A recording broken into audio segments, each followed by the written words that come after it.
In Houston, Texas, back in 1965, concerned neighbours called the police to conduct a welfare check on married couple Fred and Edwina Rogers, who hadn't been seen in days.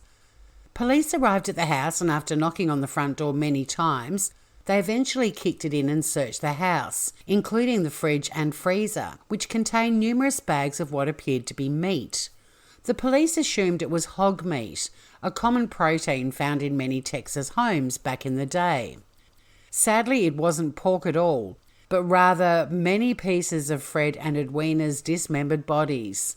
The crisper compartment in the bottom of the fridge contained the worst bits of all, Fred and Edwina's severed heads.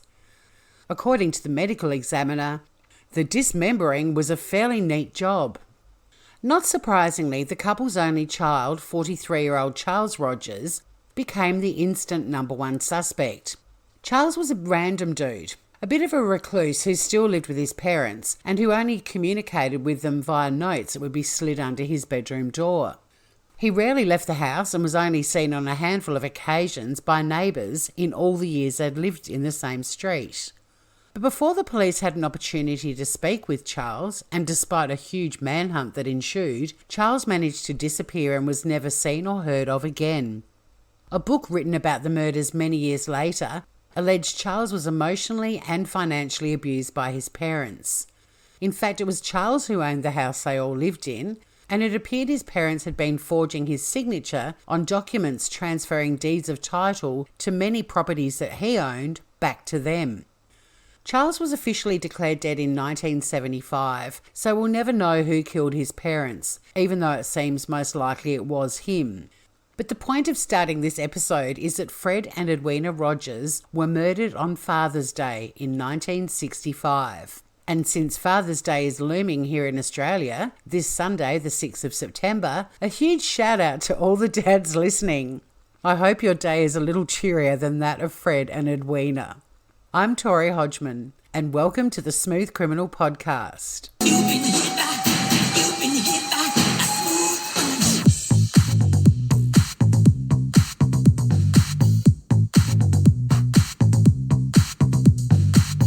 Now, clearly over history, many dads have committed crimes. Ted Bundy, Charles Manson, Fred West, and Jared Baden Clay, to name but a few. But that's not what we're looking at today on Smooth Criminal. Today we're looking at dads who committed crimes that pretty much puts them in the running for Worst Father of the Year. Contestant number one for Worst Dad of the Year is Sean Weimer of Detroit, Michigan, who is a responsible man as far as he knows not to drive when he's been drinking. Where he failed, however, he wanted some snacks from a gas station, so he got his 9-year-old daughter to drive him there. In court, Weimer admitted it was a mistake to have used his child as a chauffeur. I guess at least he felt some remorse.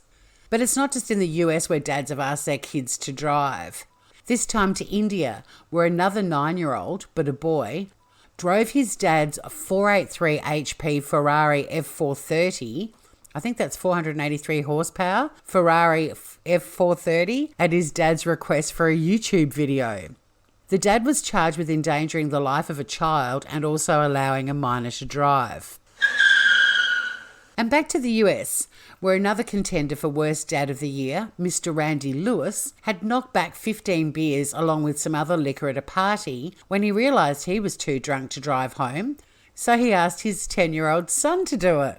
Turns out this 10-year-old was a bit of a lead foot, reaching speeds of 90 miles an hour on the drive home and ultimately crashing his dad's van. There were 2 other kids in the van along with the dad, and fortunately all of them only suffered minor injuries.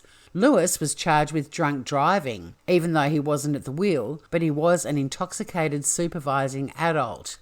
He was also hit with charges of reckless endangerment and child abuse. And still on cases involving dads and cars, this one from Mexico is a rip snorter of a tale.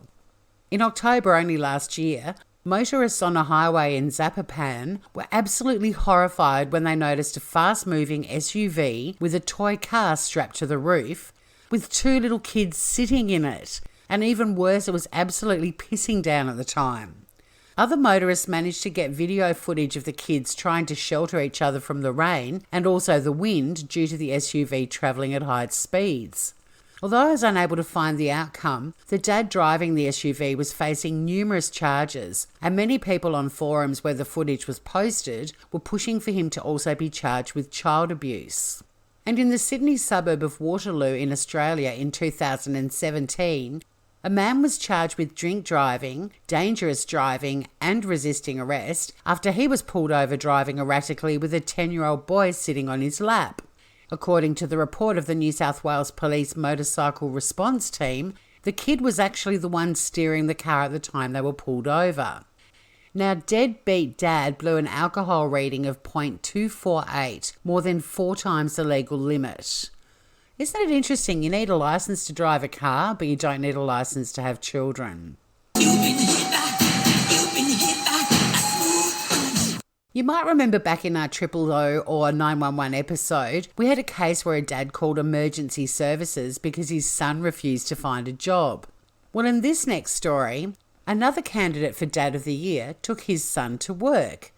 Now, that concept isn't unusual. Heaps of workplaces have bring your kids to work days. But maybe when you're a criminal and you take your kid with you while you try and rob a pet shop, probably best not to take your child along. But even worse, the criminal got caught because he fled the scene with the stolen goods, but left one small thing behind that led to him being identified. His kid. All the cops had to do was ask the kid his dad's name, and off they went with the boy to catch the dad. And if you thought we could only find a tale of one dickhead thieving criminal dad that would do something so stupid, think again. In Bautzen, Germany, only back in June of this year, a 29-year-old man shoplifted only $5.56 worth of goods from a supermarket, but after going through the checkout, he triggered an alarm and fled the scene, stupidly leaving his 8-year-old son behind at the supermarket and once again making it very easy for the cops to identify this fabulous candidate for Dad of the Year. But this story gets even better. Whilst escaping, dickhead dad fell and his injuries were so bad he was taken to hospital, where he was also later arrested. In Tennessee, a man who'd committed numerous burglaries and had terrorised a suburb of Nashville for months was ultimately caught because of his meticulous records he kept of every burglary and also all of the items he'd stolen. Robert Schul Goddard, aged 49, made the fatal mistake of leaving the notebook detailing his crimes at the last house that he burgled. But how did they catch him? Well, it seems Goddard had even stolen his daughter's journal to use as his notebook, and it contained her details, including full name and home address. The cops came a-knocking and Goddard was charged with felony burglary and theft charges. Now to a story of a dad-to-be. In recent years, a trend with expectant parents is to hold a gender reveal party. Usually they invite friends and family over, everyone gathers around, and then they pull some kind of stunt like popping a balloon or cutting into a cake, and then the colour inside will indicate whether it's a boy, blue, or a girl, pink. John Sturkle, aged 26 of Nebraska, decided his method of the gender reveal would be to fire a rifle at an exploding target that was full of blue chalk. However, things backfired when concerned neighbours called the cops reporting gunshots, and when the police attended the property, they arrested Sturkle for setting off an explosive without a state permit. And the penalty for this crime? A hefty fine and up to 1 year in prison. Still in the US, this time in Michigan, a dad received a call from his bank about possible fraudulent activity on his credit card. And it turns out it was his 18-year-old daughter who'd used his card to make a pretty costly purchase. Now look, while most dads would be pissed off and would probably ground their kid and maybe even explain to them that what they did was wrong, this father proceeded to press charges, with his 18-year-old subsequently being charged with felony fraud. And even though the matter ended up settling out of court, that 18-year-old was facing at least 1 year in prison. Earlier this year in St. Petersburg, Florida... Hang on a minute.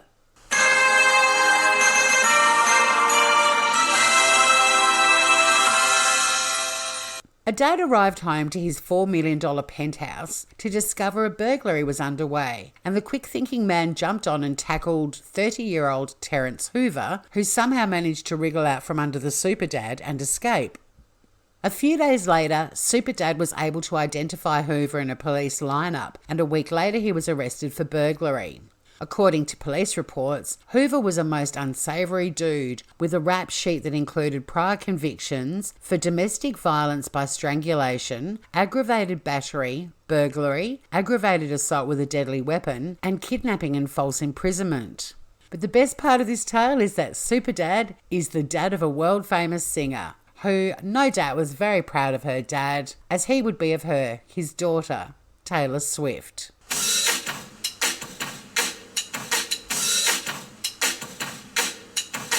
Thanks for listening to the latest episode of the Smooth Criminal Podcast. Please make sure you hit the like buttons, subscribe to the podcast, share it with your friends, and even leave a review if you can. And until next time, stay safe and remember, don't get hit by, don't get struck by a smooth criminal.